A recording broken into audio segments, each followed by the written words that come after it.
chantaje, guerra sucia, zancadillas, alguien no lo está haciendo bien refiriéndose a Santiago Abascal, en estos términos se ha pronunciado García Gallardo, ex vicepresidente de Vox de Castilla y León, que hace unos pocos días dimitió de todos sus cargos del partido de extrema derecha y ahora ha decidido tirar de la manta y desvelar lo que está pasando dentro del partido de Abascal. Vamos a ver también cómo Donald Trump, al ladito del señor Netanyahu, ha decidido proponer su plan para Gaza, que es básicamente invadirla por parte de Estados Unidos y, en segundo lugar, construir la Riviera de Oriente Medio. Es decir, proponer una solución inmobiliaria y turística al trauma humanitario que está ocurriendo en Gaza, pasando, por supuesto, insisto, por la invasión de Gaza para expulsar a todos los palestinos. Alucinante. Vamos a reaccionar también a un cara a cara que han tenido Patxi López con Miguel Tellado, donde Miguel Tellado pues no ha acabado en demasiadas buenas condiciones. Y no por Patxi López, sino porque el presentador le ha preguntado: Tellado, ¿un libro que nos puedas recomendar? Y ha sido incapaz de citar ni siquiera un solo libro. La excusa os va a sorprender. Igual que os va a sorprender que el juez Peinado, pues como ya ha visto tan desinflada la causa contra Begoña Gómez, ahora resulta que ha imputado a un testigo más, haciendo el ridículo más estrepitoso. Lo cual solo demuestra que esta causa que está estirando artificialmente como un chicle manoseado durante meses, le queda poco, pero él, bueno, pues se sigue esforzando y bastante. Y hablando de la familia de Pedro Sánchez, el hermano ha tenido que dimitir del cargo que tenía en la Diputación de Badajoz. Enseguida vamos a ver todo esto y algunas cosas más, hoy jueves 6 de febrero en Clave Barroso. Estás escuchando Clave Barroso, un podcast de Alan Barroso. Hay resquemor, hay resentimiento, hay problemas en la casa de Vox. O eso por lo menos nos dice García Gallardo, es vicepresidente de Castilla y León. De hecho, fue el primer vicepresidente de Vox con un gobierno de coalición con el Partido Popular. Acordaos. Se fue Pablo Casado, se fue más bien Ayuso lo echó, vino Feijóo, y una de las primeras cosas que hizo fue permitir el acuerdo por el cual entró Vox dentro de un gobierno del Partido Popular. En aquel momento era novedad, porque era el primero en el que ocurría. Después se ha vuelto, pues bueno, lo habitual. Decían, nunca lo haremos. Bueno, esa fue la primera que lo hicieron, insisto, con Feijóo ya al frente, el supuesto moderado, que a ella se le empezó a caer la careta de moderación, y desde ahí pues hubo toda una ristra de casos en los que siempre que necesitaron a Vox lo acabaron metiendo dentro de los gobiernos y después lo reeditaron en todas las comunidades autónomas, en todos los municipios, en fin, ya no sorprende absolutamente a nadie. Bueno, pues este señor resulta que dimitió hace unos poquitos días, lo vimos aquí también, pero es que ahora ha dado una entrevista, lo ha hecho en la COPE, donde desmiente a la dirección, porque la dirección ha empezado a decir que se ha ido porque no quería perder su sueldo, porque no quería estar fuera del gobierno, es decir, mintiendo, según dice García Gallardo, sobre sus motivos de salida, y ha acusado a la dirección de Vox de chantaje, de guerra sucia y de zancadillas, y además ha llegado a decir, lo vamos a ver ahora en la entrevista, que alguien no lo está haciendo bien dentro de Vox si tanta gente se ha ido. Y eso es cierto, es una evidencia, es empírico, es objetivo. Se ha ido Macarena Olona, se ha ido Espinosa de los Monteros, hombre, que era amiguísimo de Santiago Abascal, de los que estuvieron desde el primer momento. Se ha ido también recientemente Rocío Monasterio. En las últimas elecciones, la mitad de diputados que estaban antes ya no están. Es decir, algo se está moviendo dentro de Vox. Bueno, y en las últimas elecciones perdieron 19 escaños y 700.000 votos. Sin embargo, al mismo tiempo, las encuestas te están diciendo que Vox tiene una buena perspectiva de su vida. Así que cuidado, porque no es incompatible, al mismo tiempo, que de puertas para afuera electoralmente no tengan malas perspectivas con que de puertas para adentro todo esté saltando por los aires, que es la sensación que a mí me queda, por lo menos, después de haber escuchado a este señor de aquí. Este señor de aquí, que por cierto tampoco vamos a contribuir a blanquear, porque de hecho es de los más despreciados, no solamente dentro de Vox, sino en el apartado de la derecha o de la extrema derecha mediática. Os voy a poner un momento simplemente de una intervención de Federico Jiménez Los Santos diciendo de todo sobre este tipo, al que no soporta porque, bueno, durante su estancia como vicepresidente de Castilla y León tuvo ideas tan espectaculares como obligar a las mujeres a escuchar el latido fetal antes de proceder con el aborto, con la interrupción voluntaria de su embarazo.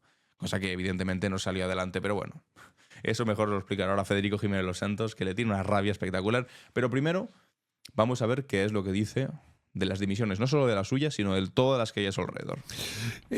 ¿Tiene algo? Otros conocidos dirigentes han salido también de Vox, Espinosa de los Monteros, Rocío Monasterio, Macarena Olona. ¿Hay un motivo común o tiene algo que ver? ¿O cada caso es cada caso y cada uno es cada uno? Mi salida es personal e independiente, por toda la trayectoria que he tenido, que la he vivido como un privilegio. O sea, para mí haber sido vicepresidente, el primero de Vox y líder regional en el Parlamento, y bueno, haber hecho campañas con Vox y recorrer España lanzando el mensaje ha sido un honor y así lo quiero destacar.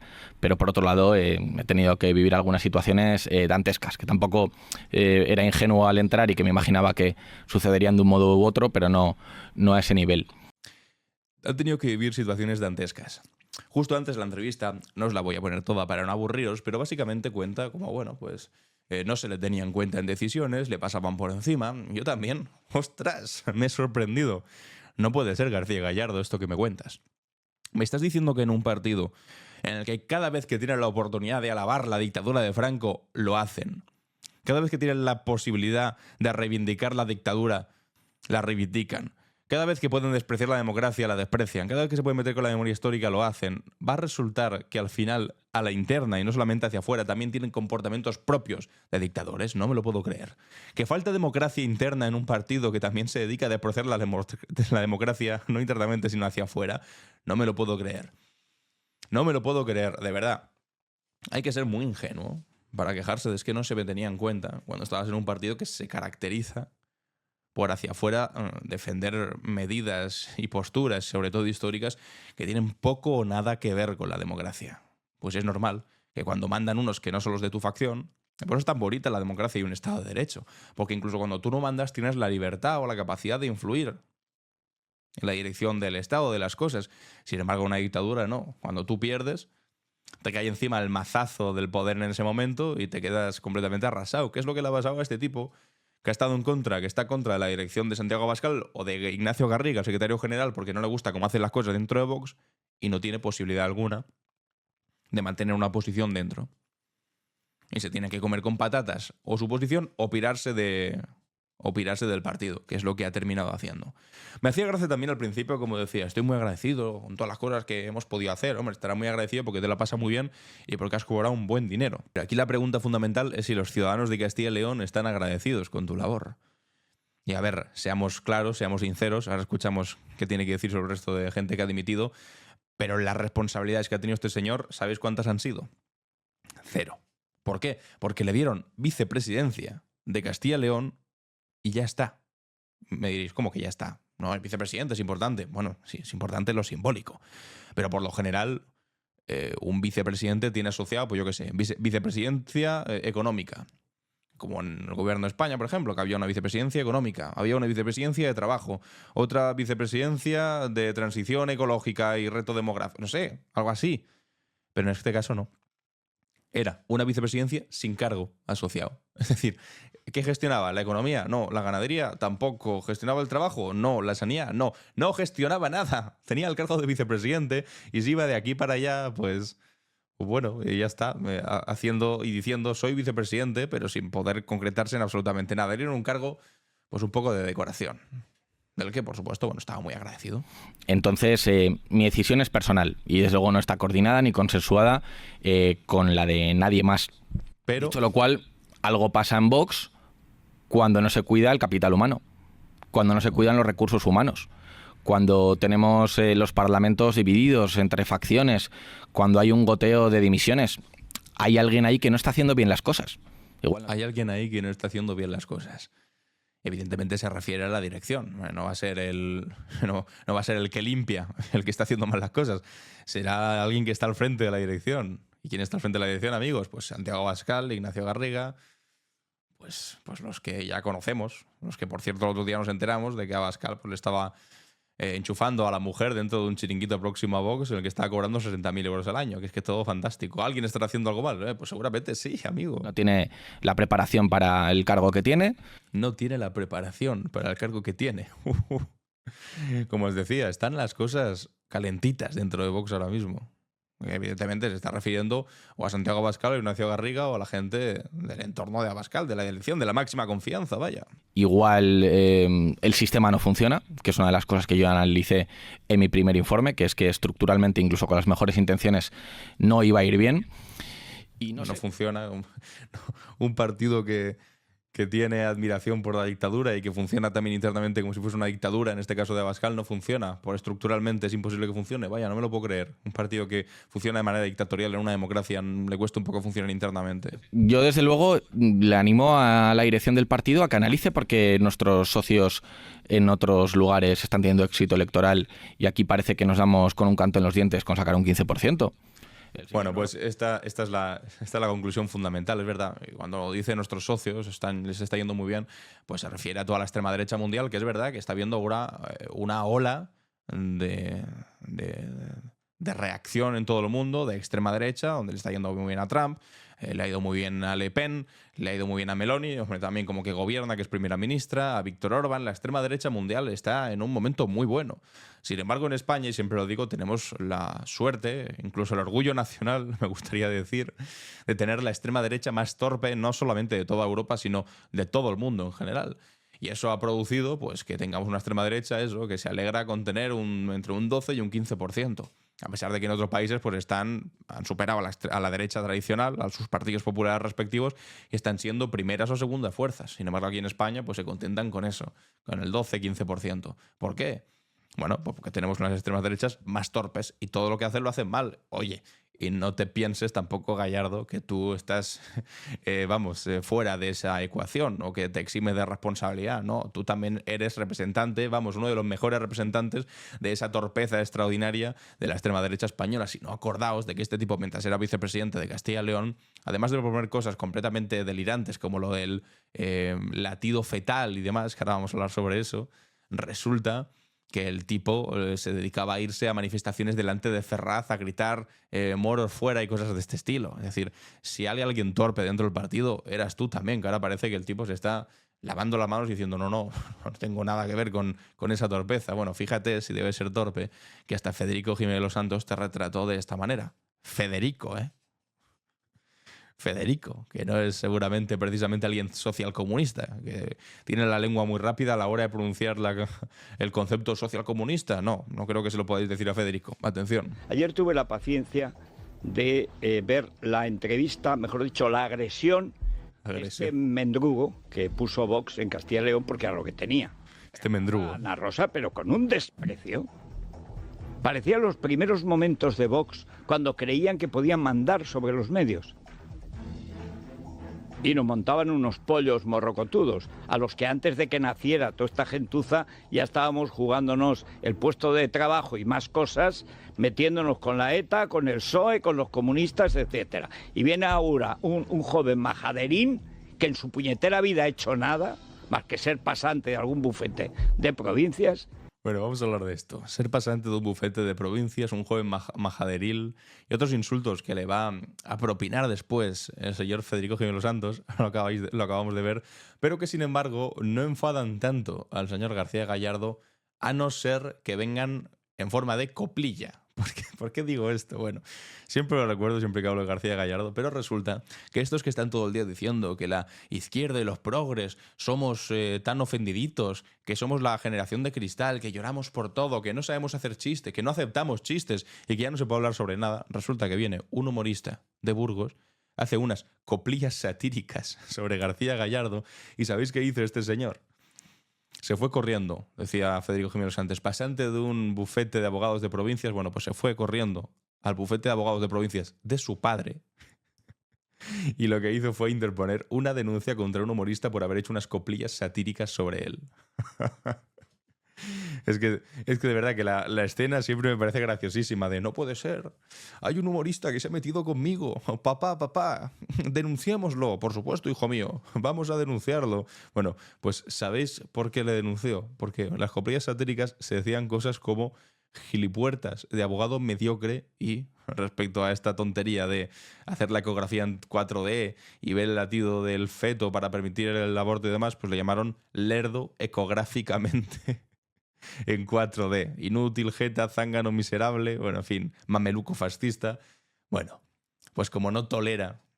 Se pueden hacer chistes de todo. Después dicen, no se pueden hacer chistes de enanos, no se pueden hacer chistes de homosexuales. Resulta que hacen un chiste sobre ti y vas y le metes una denuncia, que por fortuna, os tengo que decir, ha sido desestimada por la justicia. Pero claro, en este caso, a Federico, después de las cosas que le está diciendo y las que le vais a escuchar decir ahora, ahí no le interpone una denuncia, supongo que porque no lo hace con coplillas satíricas, claro. Y se pone chulo dándote clases. O piensas como nosotros sobre el aborto o eres un asesino. Bueno, asesina será tu madre. O sea, es que no lo entienden. Vivimos en una sociedad plural. Que tenga que ser Federico Jiménez Santos quien defienda el aborto frente a Vox es alucinante, ¿eh? Bueno, cositas que nos da, regalos de la vida que nos da analizar cosas de la derecha y de la extrema derecha. Los protocolos de los que tanto presume están en la Comunidad de Madrid hace años, para ayudar a las que quieren tener niños. La que no quiere tener el niño no lo va a tener porque le des ni el latido ni tal. Encima han mentido. Primero dijeron que era obligatorio, luego no es obligatorio. No puede ser obligatorio. Pero no le pero es que no saben nada. Pero con una fatuidad, con una chulería. Digo, pero ¿qué se ha creído? ¿Que es ministro de Franco o qué? Sigue sin tener niños. Ayer llega un momento en que Ana Rosa le dice, oiga, no me dé clases a mí que he tenido 3 hijos. ¿Tiene usted? Porque además habla así. Le falta cantar una jota si supiera. Y alguien que pone la tripa por delante, mal asunto. Bueno, en fin, no voy a seguir, pero ya veis que cariño precisamente no le tienen. Y bueno, esto se suma a un run que está viendo durante estos días, que ha tenido que salir a desmentir Espinosa Los Monteros, pero ya sabéis que en estas cosas, en política, siempre son no, hasta el día en el que resulta que es sí. Y no habías dicho que no tantas veces. Bueno, pues en este caso Espinosa Los Monteros rechaza volver a primera línea política y pide a Vox que se entiendan. Esto suscita un titular, porque ya os digo, estos días ha habido mucho comentario, mucho rumor sobre la posibilidad de una vuelta de Espinosa Los Monteros, Macarena Olona, toda esta gente que salió de Vox en su momento, Rocío Monasterio, creando otro partido alternativo al de Vox. Eso pensábamos que podía llegar a ser el partido de Alvise Pérez, pero hombre, Alvise Pérez, como se ha pegado un tiro en el propio pie, habiendo pedido dinero a un empresario de criptomonedas, casi públicamente, que han salido todos los audios y demás, pues está un poco jodido, pues están ahí valorando algunos la posibilidad de presentar un partido. Bueno, Espinosa Los Monteros ha dicho que de momento no, que quiere que se pongan de acuerdo PP y Vox para, bueno, como si no se hubiesen puesto de acuerdo, narices, pero se han pactado en 9 o 8 comunidades autónomas y municipios y en 1000 sitios. Claro que se ponen de acuerdo. Anda, que no se ponen de acuerdo. Otra cosa no, pero los que más de acuerdo se ponen son PP y Vox. A la hora de gobernar, vamos, les falta tiempo. Y hablando de Vox, resulta que hay un tipo de Vox, de Barcelona, que tiene unas fotografías curiosas con Hezbollah, que es esta milicia libanesa, bueno, pues que ahora, con todo el asunto de Gaza, Palestina y demás, están tratando de terroristas intolerables porque están a favor de, bueno, pues de los gazatíes y del Estado palestino. Y resulta que hay uno de Vox que tiene fotos o que se relacionaba con esta gente, al que ahora quieren hacer el líder de este pseudo sindicato ultra que tienen montado ellos, se llama Solidaridad. Han hecho como una especie de sindicato propio, no sé, va a hacer el paripe, básicamente. Claro, ¿cómo de compatible es que estén todo el día llamando terroristas a los de Hezbollah o a los gazatíes, a los palestinos, con que vayan a poner al frente de uno de sus principales espacios de partido a un tipo que admira a esa gente? Bueno, pues en este caso, Antonio Maestre, en las mañanas de Radio Nacional Española, se lo pregunta a José María Figaredo. Ya sabéis, este tipo, un diputado de Vox, que no le ha salido demasiado bien y que, bueno, pues ha tropezado. Ha tropezado delante de todo el mundo, atención. Hola, ¿ustedes le expulsan de Vox? No, es que no sé ni de qué me está hablando. Le estoy hablando de que su diputado Jordi de la Fuente... Mira, Jordi de la Fuente, creo que es diputado en el Parlamento de Cataluña de Vox. Le estoy diciendo que si tiene fotografías Jordi de la Fuente con miembros de Hezbollah, ¿ustedes le expulsan de Vox o lo mantienen? Es que yo no sé.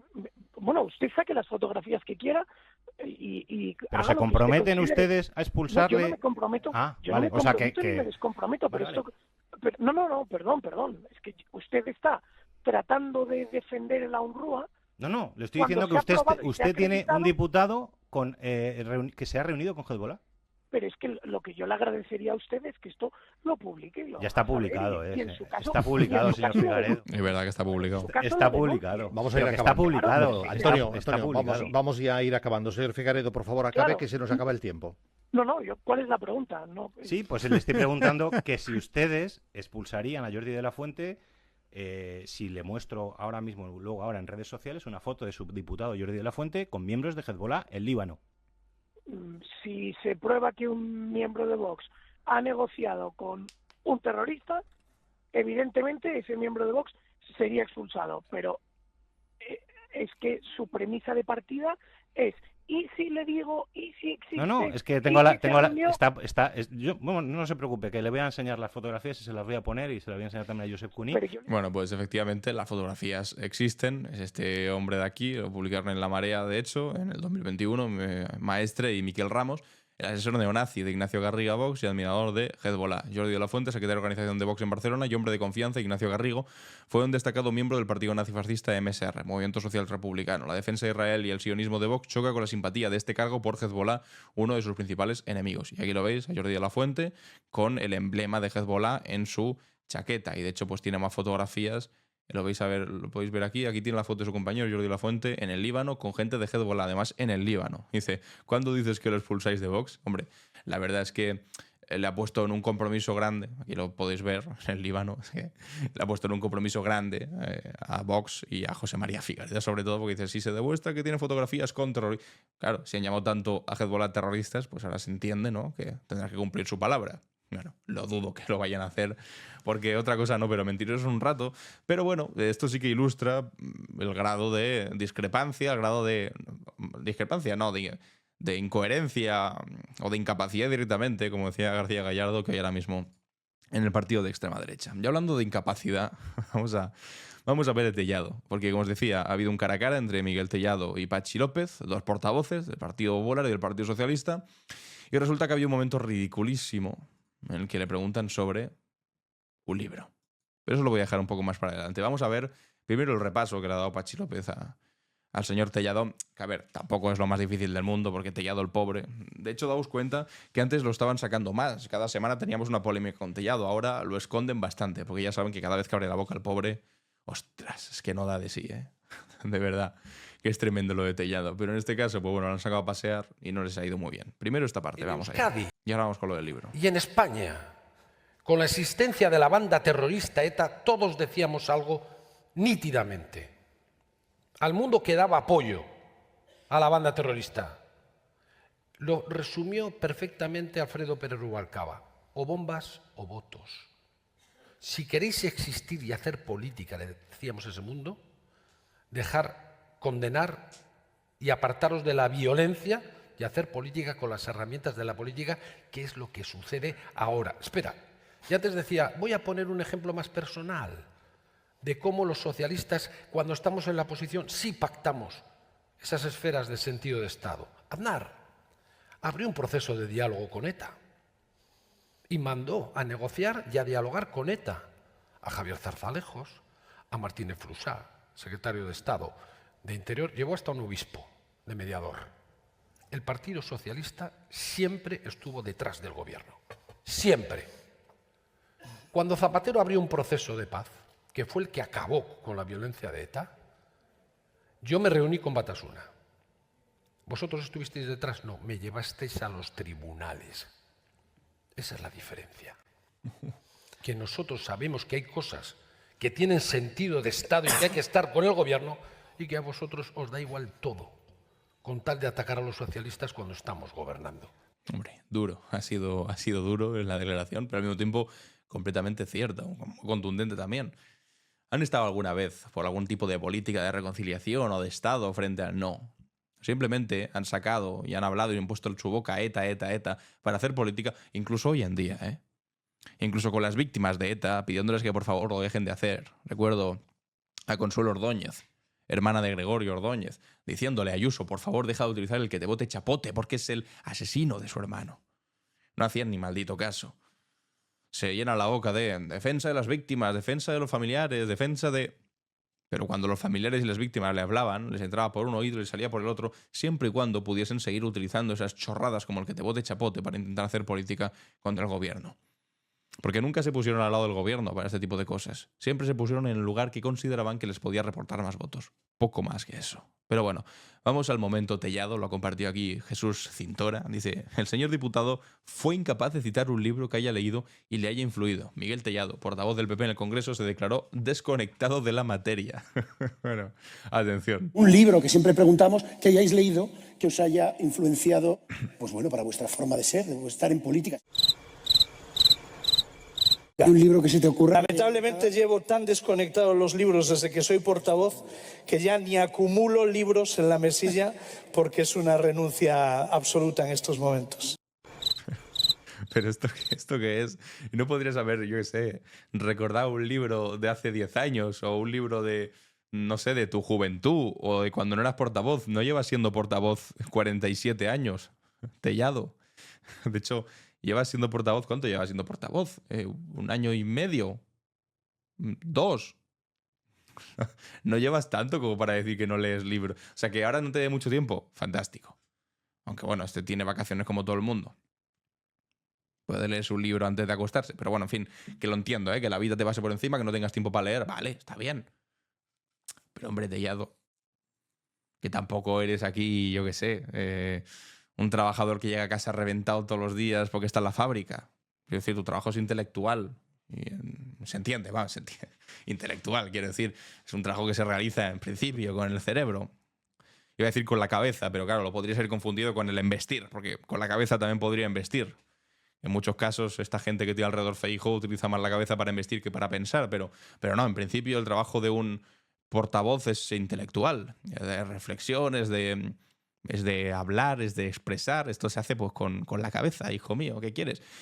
Y entonces un trabajo que es intelectual pues se tiene que complementar con pues, libros, con lecturas. Se entiende, ¿no? Es que es alucinante. Yo entiendo, ¿eh? A veces a mí, pues si me dices de sopetón, dime un libro que te haya gustado, pues igual me cuesta. Igual me cuesta pensar en el último año, pero sin duda pues sé decirte alguno que me haya gustado mucho o que me haya parecido la hostia de los últimos años. Que no puede ser que no puedas decir ni uno, a no ser que no hayas leído ni uno solo. Entonces, bueno, pues no sé, insisto, si fueses un trabajador que no se dedica al asunto intelectual, pues lo podría entender. Mira, pues no has tenido tiempo, tu vida te ha pasado por encima, así imposible, muy bien. Pero que te dediques al trabajo intelectual, Tellado. Esto es una renuncia absoluta, no es una renuncia. Lo que pasa es que te han pillado, igual no has abierto un libro, pero ni para abanicarte. Es tremendo lo de Tellado. O sea, todo lo que sospechábamos, pues se confirma, ¿vale? Tampoco son sospechas demasiado grandes. Atención, hablando de genios. Juez Peinado, que ya da esta pereza pronunciar su nombre. El señor Peinado. ¿Qué hace el señor Peinado en esta ocasión? Pues resulta que ha imputado a la asesora que tiene Begoña Gómez en la Moncloa. ¿Por qué la ha imputado? Pues eso me pregunto yo. Y de hecho, eso se pregunta él. Porque pidió manos limpias, hasta oídos, todas esas acusaciones populares, Vox y demás, que la imputasen hace un mes. El juez Peinado dijo, no la voy a imputar porque es que no tiene sentido que imputa a una asesora. ¿Por qué la voy a imputar? Si es que está evidente que no se ha enriquecido, no ha hecho un trabajo... O sea, la asesora podría haber hecho su trabajo ella o cualquier otro asesor, que era mandar correos para la mujer del presidente del gobierno, poco más que eso. No tiene sentido que la impute. Oye, pasa un mes y de repente dice, oye, ¿os acordáis de que esta mujer a la que no quería yo imputar? Pues bueno, pues la voy a imputar. Y digo, ¿por qué? Bueno, porque me da la maldita gana, os lo traduzco. Porque es que no va a otro lado esta causa. Empezaron con lo de Europa, les caducó lo de Europa, el rescate a la empresa que había sido nada, ahí no han sacado nada. Los contratos de Barrabés tampoco, las cartas de recomendación que había dado, resulta que también había dado las cartas de recomendación el Ayuntamiento de Martínez de Almeida y no era una cosa de Begoña Gómez solamente. Después lo de la Complutense, que tampoco ha ido a ningún lado, y ahora resulta que imputa a una asesora de la Moncloa. Y hablando de asesores de la Moncloa, ¿os acordáis de quién tenía un asesor que no le mandaba correos como hace esta asesora de la Moncloa con Begoña Gómez, que le llevaba las bolsas de la compra a la mujer de Mariano Rajoy? Bueno, pues ese señor que se llama Jaime de los Santos, que actualmente es diputado en el Congreso de los Diputados, se dedicaba a eso. Algunos periódicos le llamaban el personal shopper de la mujer de Mariano Rajoy. Y ahí nadie le imputó. Sin embargo, aquí, esta señora que está mandando unos correos, Que podemos hablarlo, si es lícito o si no es lícito, que desde la Moncloa se utiliza una asesora para que la mujer del presidente del gobierno mande correos, no sé qué. Eso es otro debate. Pero de ahí a imputarla. Y bueno, aquí lo relevante es que, además de imputarla, la imputa después de haberle tomado declaración como testigo. Es decir, que es una cosa completamente aberrante en la forma de proceder judicialmente. Es decir, tú primero te llamo como testigo, donde estás obligado a decir la verdad, y después te imputo como investigada, donde evidentemente sí que puedes o no declarar o no decir determinadas cosas para protegerte a ti mismo, porque no es lo mismo declarar como testigo donde estás obligado a decir la verdad que como imputado, donde sí, con tu estrategia de defensa, pues cabe hacer lo que tú quieras. O sea, que está yendo en contra incluso del derecho legítimo de defensa, porque primero te obliga a decir la verdad y después resulta que te imputo. Es que es delirante. Y es tan delirante que no es la primera vez que lo hace, porque os acordáis de Juan José Güemes. Juan José Güemes es otra persona de estas a las que pues el juez Peinado le ha hecho exactamente lo mismo. Esto es llamarlo primero como testigo y después acabarlo imputando. Pero resulta que se inventó la declaración de otra testigo para poder imputar a este señor, que además había sido exconsejero del gobierno del Partido Popular de la Comunidad de Madrid con Esperanza Aguirre, y ahora le está imputando en el caso de Begoña Gómez, que esto ya es disparar a todo el mundo a ver si cae algo, como ponerte a disparar al cielo a ver si de repente le das a una perdiz y te cae. Bueno, pues es lo que está haciendo el juez Peinado sin darse cuenta que tanto disparar para arriba, pues toda la carga de la escopeta le está cayendo encima al final y lo está abrasando. Pero es que literalmente se inventó una declaración para poder imputar a este señor y vaya, se la ha pillado y se han filtrado las conversaciones. Modificó la declaración de una testigo y acabó imputando a otro, a Juan José Güemes. Peinado atribuyó a la directora de Recursos Humanos del Instituto de Empresa una afirmación que ella nunca hizo. Esto que van a escuchar son los audios de lo que sucedió en sede judicial. Básicamente, lo resumo. Dice, esta señora que ha declarado aquí ha manifestado que usted contrató a la mujer del presidente del gobierno por ser la mujer del presidente del gobierno. Entonces le dice, eso es mentira. Le dice, no es mentira porque lo ha declarado tal mujer, lo ha declarado tal persona, tal testigo. Y le dice, bueno, yo no he escuchado esa declaración, le contesta Juan José Güemes. Y Juan Carlos Peinado le dice, ya le digo yo que ha dicho eso de usted. ¿Qué quiere? ¿Que hagamos un careo entre los dos a ver quién dice la verdad? Y resulta que efectivamente se lo había inventado, que había dicho otra cosa completamente distinta, que no tenía nada que ver con eso, pero sin embargo el juez Peinado se lo inventó y utilizó esa cosa que se inventó literalmente de la declaración de un testigo para poder imputar a otro testigo, en este caso como investigado. Es alucinante. El resumen, pues desesperación de un caso que han estirado como un chicle caducado, que ya no llega a ningún sitio y pues como no llega a ningún sitio, pues al final pues dan palos de ciego, que no van a ningún lado. Vamos a hablar de otro caso que tiene que ver con el asunto familia del presidente del gobierno, hermano de Pedro Sánchez, que después de meses de bombardeo pues ha dejado su puesto de trabajo en la Diputación de Badajoz. El juzgado de instrucción número 3 de Badajoz investiga al hermano del presidente por su contratación en el 2017. David Sánchez Pérez Castejón, hermano del presidente del gobierno Pedro Sánchez, ha presentado este miércoles la dimisión de su puesto de trabajo en la Diputación de Badajoz, donde ocupa el cargo de jefe de la Oficina de Artes Escénicas, según confirma la SER, fuentes de la Diputación de Badajoz. Según estas fuentes, David Sánchez le comunicó este martes al presidente de la Diputación, Miguel Ángel Gallardo, su decisión de dejar su puesto porque emocionalmente no podía más tras meses de señalamiento y ruido mediático por su imputación en el caso en el que se investiga si el cargo que ocupa se creó específicamente para su contratación y se estaba enriqueciendo de forma ilícita tras una denuncia del sindicato Manos Limpias. Es decir, lo de siempre. Te denuncian y eso tiene consecuencias en lo legal. No, de momento no, porque dijeron que también tenía 1,5 millones de euros en acciones del BBVA, que era mentira, que se equivocaron en el cálculo, después que este cargo se hizo a dedo, cuando era un cargo que se hizo cuando Sánchez no era ni presidente del gobierno. De hecho, lo habían defenestrado del Partido Socialista, es cuando lo echaron, ¿os acordáis? Y por supuesto no era ni presidente del gobierno, pero ni de lejos, nadie esperaba que fuese a ser presidente del gobierno. Pero bueno, esto ha llenado tertulias, la verdad es que lo hizo muy mal en la declaración que hizo delante del juez, fue bastante torpe. Y entonces pues ha habido un machaque constante y dice, pues mira, me pido de aquí porque esto le está haciendo daño a mi trayectoria profesional, porque este tipo se dedica a la música. Es decir, tendrá otro sitio donde trabajar. Bueno, vamos a escuchar aquí, ayer en Hora 25, en la cadena SER, a Garea, hablando sobre este asunto. Dice, solo falta que le terminen imputando por desafinar en la orquesta. Es absolutamente disparatado. Esto lo dice un periodista que tampoco, o sea, es del Español, tampoco es aquí el alma más roja de la fiesta, ¿eh? Este es un caso disparatado, no tiene ningún sentido desde el principio. Ha ido además, como se ha explicado, cambiando el objeto de la investigación. Es decir, es un tema muy serio, pero yo a veces digo de broma que solo falta que le terminen imputando por desafinar en la orquesta, porque es todo absolutamente disparatado, no tiene ningún sentido, y además está basado efectivamente, y esto hay que subrayarlo, aunque ya se ha dicho, en la mentira de que se creó un puesto para el hermano del presidente del gobierno. No era presidente del gobierno, y ninguno de los que estábamos aquí, ni probablemente ninguno de los que nos escuchan en este momento, daba por hecho que fuera a ser presidente del gobierno nunca Pedro Sánchez en el momento en el que se creó esa plaza en octubre del 16. Es todo un disparate, no tiene ningún sentido, ha ido cambiando el objeto. Además hay otros elementos, como que precisamente el presidente de la Diputación no es precisamente el líder regional más próximo a Pedro Sánchez que hay en el partido. O sea, tiene todos los elementos de cosas disparatadas que se han leído, aquello de es que no va nunca al despacho. Oiga, ¿qué quiere? ¿Que lleve la orquesta al despacho? Tendrá que ir donde está la orquesta, tendrá que ir donde se contrata a los músicos, donde se prepara una orquesta. Hay además óperas que podrán gustar o no como estaban ejecutadas, pero por eso no condenan a nadie de momento, pero hay óperas que se han estrenado y que se han hecho, había una programación, que decir es que es un caso absolutamente absurdo, ridículo, y bueno, no sé qué más se puede decir. Creo que, por supuesto, mi opinión sobre esas acusaciones populares no difiere de lo que acabo de oír de Luis o de María Eugenia, pero creo que efectivamente lo que hay que poner el foco es en la justicia. Es decir, por el hecho de que haya un derecho constitucional a ejercer la acusación popular, no quiere decir que haya una obligación de los jueces a admitir a trámite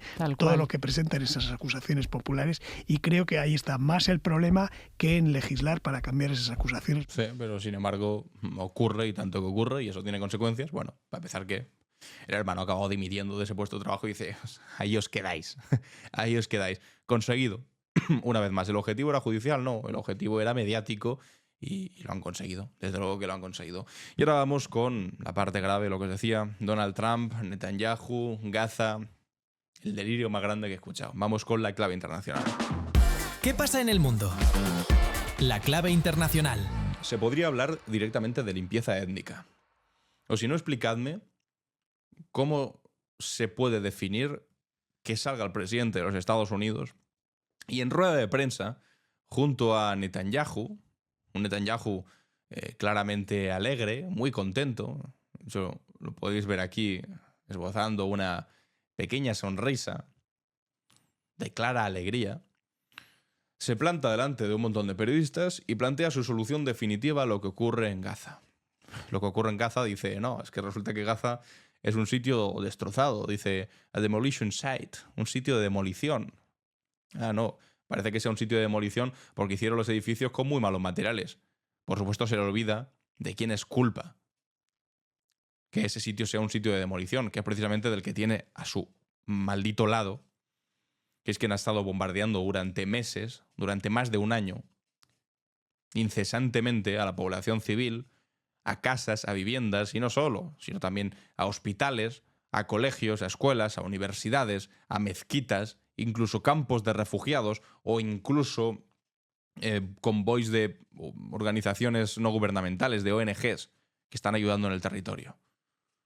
Y han dejado completamente arrasado el territorio. Y una vez arrasado está diciendo, chicos, no creo que a ningún gazatí le guste vivir ahí, porque se vive muy mal, porque está todo destruido, como ¿por qué está destruido, pedazo de sinvergüenza?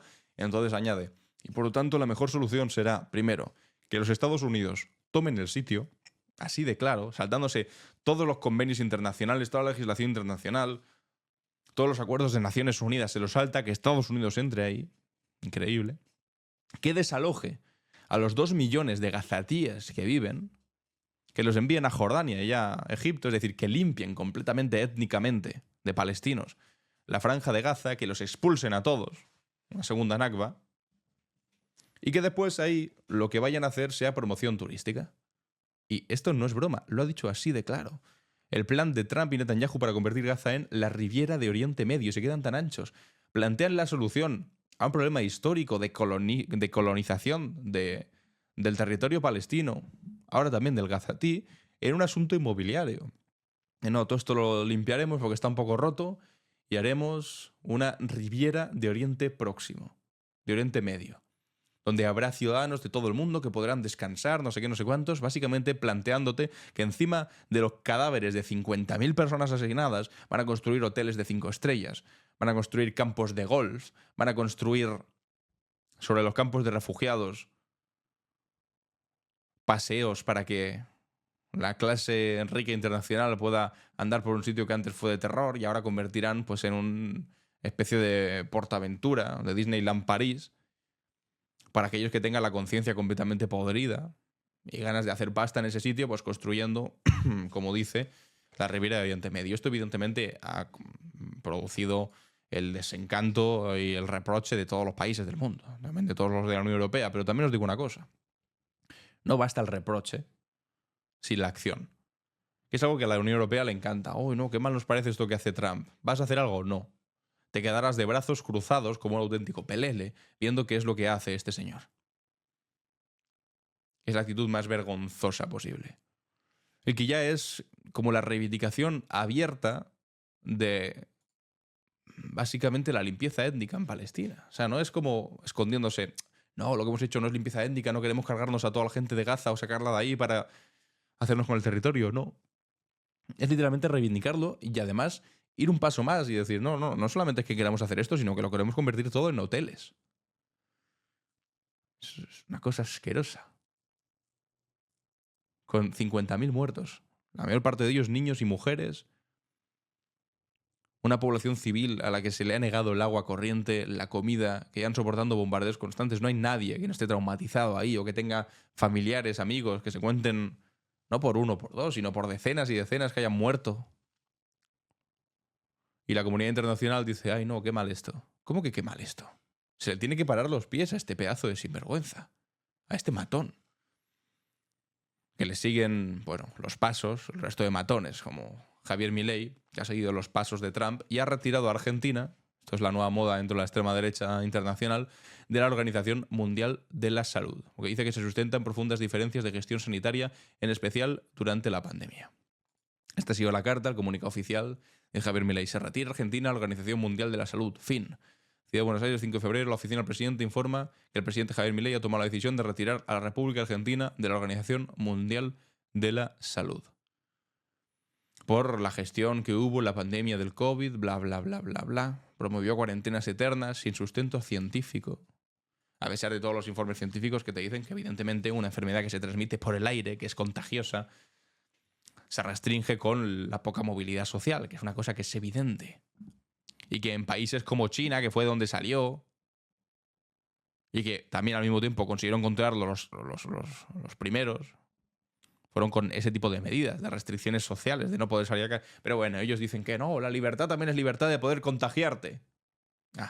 La libertad del bobo de preferir morirte o contagiar a alguien antes de que te digan si puedes o no puedes salir de casa en un momento muy concreto por este tipo de cosas. Es que hay determinada extrema derecha en el mundo que le parece fantástica el toque de queda, si es para combatir a los, no sé, malvados inmigrantes, en su momento a los malvados judíos, en su momento ahora a los malvados musulmanes, a los malvados inmigrantes.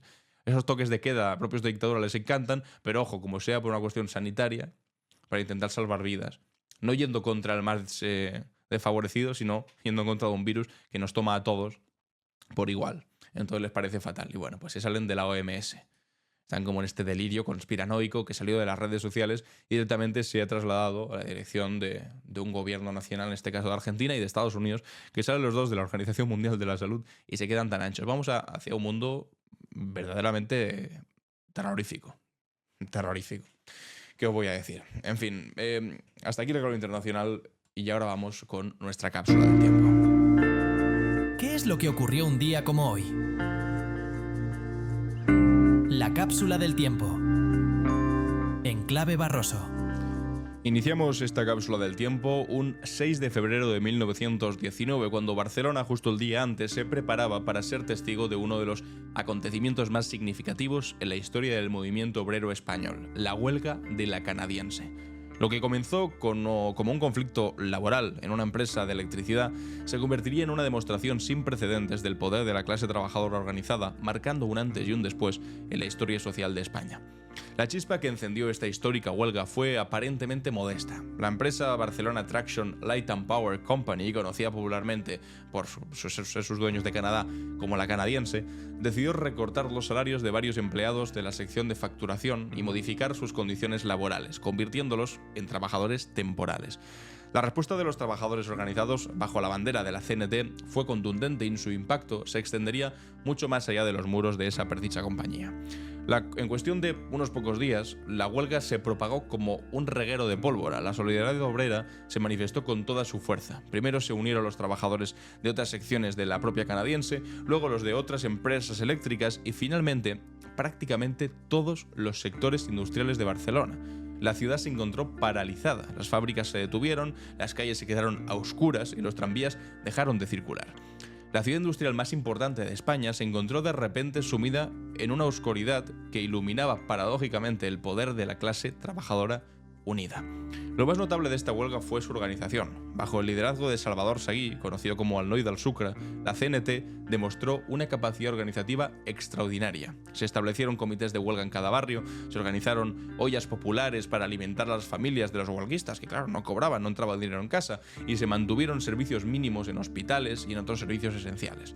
La disciplina y la solidaridad mostrada por los trabajadores desafiaba todos los estereotipos sobre el desorden asociado a las protestas obreras. La respuesta inicial del gobierno fue la represión pura y dura. Se declaró de estado de guerra, se encarceló a los líderes sindicales y se militarizó a los trabajadores. Sin embargo, estas medidas solo consiguieron fortalecer la determinación de los huelguistas. La paralización de la industria catalana estaba causando pérdidas millonarias y la opinión pública comenzaba a simpatizar, evidentemente, con la causa obrera. Y finalmente, tras 44 días de huelga, el gobierno se vio obligado a negociar. El resultado fue una victoria histórica para el movimiento obrero. No solamente se consiguieron todas las demandas específicas para los trabajadores de la canadiense, sino que el gobierno se vio obligado finalmente a decretar la jornada laboral de 8 horas, por primera vez en la historia de nuestro país, para todos los trabajadores españoles, convirtiéndonos así en uno de los primeros países del mundo en establecer esta conquista laboral fundamental. Es interesante ver esto precisamente ahora que se está discutiendo la reducción de la jornada laboral. Esto fue en el 1919. Es decir, hace ya más de 100 años que se produjo esta victoria y seguimos con la misma jornada laboral, amigos y amigas. Retrocedamos ahora hasta 1778, cuando Francia firmaba unos tratados que cambiarían el curso de la historia colonial. El 6 de febrero de ese año, Francia reconocía oficialmente la independencia de Estados Unidos y establecía una alianza militar contra Gran Bretaña. Este acto, aunque motivado principalmente por el deseo francés de debilitar a su rival británico, tendría consecuencias profundas para el sistema colonial mundial. La decisión francesa de apoyar la independencia estadounidense fue una jugada magistral en el complejo tablero de la política internacional del siglo XVIII. Los tratados firmados ese día incluían no solo el reconocimiento diplomático, sino también acuerdos comerciales y, crucialmente, una alianza militar que resultaría decisiva para el éxito de la Revolución Americana. El apoyo francés fue mucho más allá de la mera diplomacia. Francia proporcionó armas, municiones, uniformes y otros suministros esenciales para el ejército continental. También envió asesores militares, entre los que destacó el Marqués de Lafayette, y finalmente comprometió a sus fuerzas armadas en una guerra abierta contra Gran Bretaña. Este apoyo militar y financiero fue crucial para la victoria final de los revolucionarios americanos en su guerra de independencia. Sin embargo, esta intervención tendría consecuencias inesperadas para la propia Francia, porque el costo de la guerra contribuyó significativamente a la crisis financiera que eventualmente llevaría también en Francia a la Revolución Francesa. Además, los ideales de libertad y autodeterminación que Francia había ayudado a defender en Estados Unidos, en América, todavía no en Estados Unidos, en las colonias americanas, regresarían al continente europeo en esta ocasión para inspirar a sus propios revolucionarios dentro de Francia en 1789. Avancemos ahora hasta uno de los capítulos más oscuros de la historia moderna. El 6 de febrero de 1936, en la Alemania nazi, el ministro Wilhelm Frick ordenaba un inventario racial biológico en las instituciones sanitarias. Esta orden aparentemente burocrática era en realidad un paso más en la institucionalización del racismo y la preparación para lo que más tarde se convertiría en el Holocausto. El inventario racial biológico era parte de un sistema más amplio de clasificación y control racial que los nazis estaban implementando. Los hospitales y otras instituciones sanitarias debían registrar detalladamente las características físicas y los antecedentes familiares de sus pacientes, creando una base de datos que más tarde se utilizaría para identificar a aquellos considerados racialmente indeseables. Un delirio. Este proceso de catalogación no era un ejercicio académico neutral, se basaba en teorías pseudocientíficas sobre la superioridad racial aria y tenía consecuencias directas y devastadoras. Los datos recopilados se utilizaron para implementar programas de esterilización forzada, primero contra personas con discapacidades y enfermedades mentales y más tarde contra grupos étnicos considerados inferiores. La Orden de Frick ejemplifica cómo el régimen nazi utilizó la burocracia y la pretensión de objetividad científica para implementar sus políticas genocidas. Los médicos y otros profesionales de la salud fueron gradualmente cooptados, integrados, para participar en este sistema terrorífico, transformando instituciones que debían haber estado dedicadas a curar en instrumentos, en cambio, de persecución y de muerte. Y finalmente llegamos a 1956, cuando la Universidad de Alabama se convertiría en escenario de una vergonzosa manifestación del racismo institucional. Oterin Lucy, la primera estudiante negra admitida en esta universidad, se enfrentó a una violenta resistencia que ejemplificaba las profundas raíces del racismo en la sociedad estadounidense. Lucy había luchado durante 3 años en los tribunales por su derecho a poder estudiar. Y ya manda narices, tengas que ir a los tribunales para reivindicar tu derecho a poder estudiar. Y finalmente, una orden judicial obligó a la universidad a admitirla, pero su victoria legal pues se encontró con una realidad brutal. El 3 de febrero de 1956, cuando intentó asistir a su primera clase, fue recibida por una multitud hostil que le arrojó huevos, le arrojó piedras y le arrojó basura. Durante 3 días, Lucy enfrentó un crescendo de violencia racista. Las turbas de manifestantes blancos la persiguieron por el campus, amenazando su vida y crearon un ambiente de terror para ella. La respuesta de las autoridades universitarias fue completamente vergonzosa. En lugar de proteger sus derechos, decidieron suspender su matrícula por razones de seguridad, cediendo, efectivamente, ante la presión de los segregacionistas, de los racistas. La expulsión de Lucy fue un ejemplo claro de cómo el racismo institucional operaba en el sur de los Estados Unidos. La universidad, que era una institución pública financiada además por los impuestos de todos los ciudadanos, incluidos también los afroamericanos, decidió aceptar las pretensiones de aquellos racistas que no aceptaban algo tan básico, por fortuna, hoy en día, como estudiar con una persona que no comparte tu mismo color de piel. Alucinante. Y hasta aquí nuestra cápsula del tiempo. Vamos con las preguntas y respuestas. ¿Y tú? ¿Qué opinas? En Clave Barroso. Bienvenidos y bienvenidas a ¿Y tú qué opinas?, donde os hago una pregunta y después leo vuestras respuestas.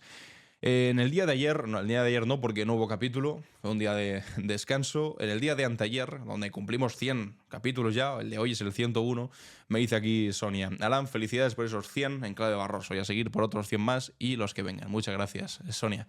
Sedica dice: tampoco me extrañaría que el malvado Perro Sánchez le bloqueara a Ayuso. Supongo que el hecho de llamarle hijo de puta, me gusta la fruta, es lo que quiere decir, y hacer una campaña con ello tendría algo que ver. Esto es porque vimos como en el programa Ana Rosa intervino Isabel Díaz Ayuso diciendo: es que el malvado Perro Sánchez ha borrado los mensajes del teléfono. Bueno, pues igual te tiene bloqueada por pesada. Igual que tú tenías bloqueado, por ejemplo, a Pablo Casado o a García Egea en su momento. ¿Te acuerdas, no, Ayuso? Cerro dice: es patético y lamentable todo lo de Ana Rosa, pero por favor, Pedro Sánchez, no la mates. Tienes que pensar en los españoles, de quién nos vamos a reír si ella nos falta, se refiere a Ayuso. Bueno, si tenemos a Feijó, pero está más acabado que las marcas de Machín. Bueno, tenemos Tellado, pero se supone que se irá con el caracartón. Pedro, piensa en nosotros. Además, está enamorada de ti y se pone así porque no le haces caso.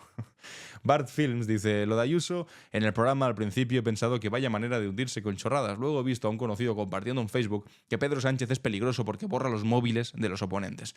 Al final Ayuso, como siempre, con su estrategia de mentir para que algo quede. Pues ahí es una buena expresión, porque nosotros lo vemos y decimos: no puede ser que esto alguien se lo crea, y después al momento ves a un conocido que comparte precisamente lo que tú decías: nadie se va a poder creer. Bueno, pues efectivamente. Y aquí Santiago García dice: es literalmente cierto que Ayuso no se ha llevado nada. El ático donde vive, ahí sigue. No se lo ha llevado, es verdad. No se lo ha llevado, simplemente lo disfruta. Un ático presuntamente pagado con ese dinero de las mascarillas que sacó 2 millones de pavos por venta de mascarillas por comisiones en lo peor de la pandemia, y ese fraude fiscal posterior de 350.000 euros. No se ha llevado nada, simplemente lo disfruta, que es mucho más inteligente. En fin, para el día de mañana me gustaría que me explicaseis vuestra perspectiva de lo que está pasando dentro de Vox. Esto del chantaje, de la guerra sucia, de las zancadillas, de García Gallardo diciendo que hay alguien ahí que no lo está haciendo bien y que no es del todo capaz.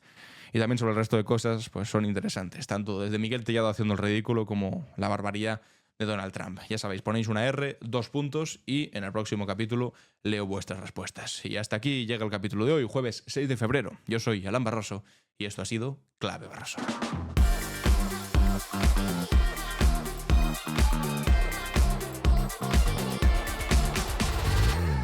En Clave Barroso.